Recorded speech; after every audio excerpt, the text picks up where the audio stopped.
Assalamualaikum warahmatullahi wabarakatuh. Apa kabar anak-anak semua? Semoga kita selalu dalam keadaan sehat walafiat dan dalam lindungan Allah Subhanahu wa taala, ya. Jadi kita bisa melanjutkan pembelajaran kita meskipun kita tidak bertatap muka langsung. Baiklah Ananda semua, di pertemuan kemarin itu Ustazah sudah menjelaskan bagaimana cara menghitung PPh atau pajak penghasilan. Nah, hari ini Ustazah akan menjelaskan bagaimana cara menghitung PBB atau pajak bumi dan bangunan, ya. Baiklah, penjelasan ini itu ada di buku Ananda semua, di buku Brilian di halaman 96, dan untuk contoh soalnya Ustazah akan menjelaskannya itu di halaman 97 buku Brilian, ya. Oke, yang pertama-tama PBB ini dasar hukum pelaksanaannya adalah Undang-Undang Nomor 12 Tahun 1985. Kemudian yang harus kita ketahui adalah tarif PBB sebagai berikut, ya. Fungsinya bagaimana kita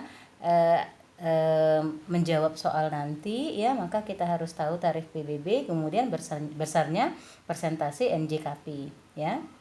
Kemudian tarif PBB ini ada 3. Yang pertama itu tarif tanah 0,5% dari nilai jual, kemudian tarif bangunan 0,5% dari nilai jual, kemudian nilai jual kena pajak itu minimal 20% tarifnya dan maksimal itu 100% tarifnya, ya.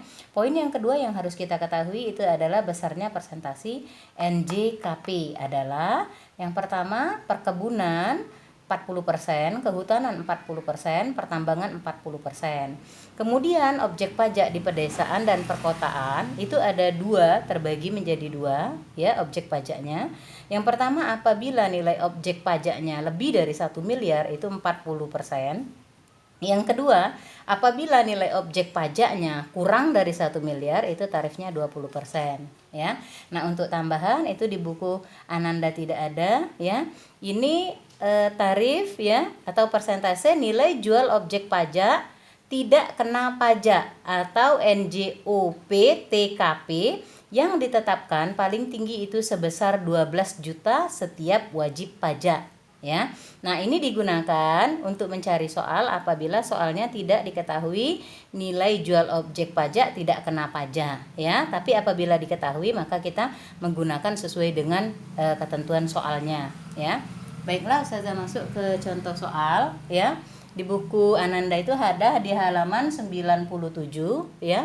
Pak Kinar memiliki rumah dengan luas tanah 1000 meter persegi dengan nilai jual 800.000 per meter persegi. Luas bangunan 600 meter persegi dengan nilai jual 1.500.000 per meter persegi. Yang terjadi pertanyaan, hitunglah besarnya PBB yang harus dibayar oleh Pak Kinar ini, ya. Langkah-langkah yang harus kita ambil, yang harus kita tetapkan, ya. Yang pertama kita menghitung dulu NJOP, nilai jual objek pajak. Ada 2 di situ, ada tanah kemudian ada bangunan, ya. Tanah itu sama dengan bumi, yaitu Pak Kinar memiliki 1000 dikali nilai jualnya 800.000 sehingga jumlahnya 800 juta. Kemudian bangunannya yang dimiliki Pak Kinar itu sebesar 600 meter persegi, nilai jualnya 1.500.000, ya. Totalnya 900 juta rupiah. Sehingga total NJOP-nya adalah 1,7 miliar, ya. 1.700.000.000 rupiah, ya. Yang kedua, tahap selanjutnya itu menghitung NJOP dikurangi dengan NJOPTKP yang ini tadi, ya, yang tarifnya sebesar 12 juta. Maka kita masukkan NJOP-nya tadi 1,7 miliar, ya, dikurangi dengan 12 juta. Sehingga dapatnya, ya, 1.688.000.000 rupiah. Ya, itu tahap yang kedua.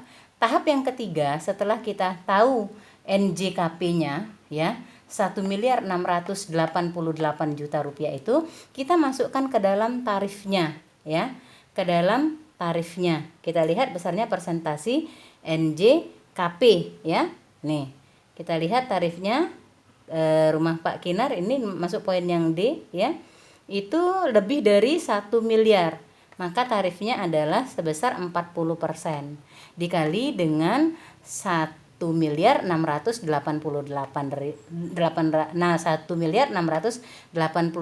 juta rupiah ya. Jadi total NJKP-nya sebesar 675.200.000 rupiah ya. Tahap selanjutnya kita hitung besarnya PBB. Nah, baru masuk ke tarif PBB ini ya. Besarnya PBB untuk tarif tanah dan bangunan itu adalah sebesar 0,5% dikalikan dengan ini NJKP yang sudah dimasukkan ke dalam presentasi tadi ya, dikalikan dengan 675.200.000 rupiah, dapatlah 3.376.000 ya per tahun. Jadi besarnya PBB yang harus dibayar oleh Pak Kinar adalah sebesar 3.376.000 per tahunnya. Jika yang ditanya PBB per bulan, maka 3.376.000 dibagikan dengan 12. Itulah PBB per bulannya. Baiklah Ananda, materi Ustazah cukupkan sampai di sini. Insya Allah Ananda paham semua ya. Nanti setelah ini akan Ustazah kasih latihan soal ya, guna mengetahui apakah Ananda paham dengan yang Ustazah jelaskan. Insya Allah semuanya sudah paham.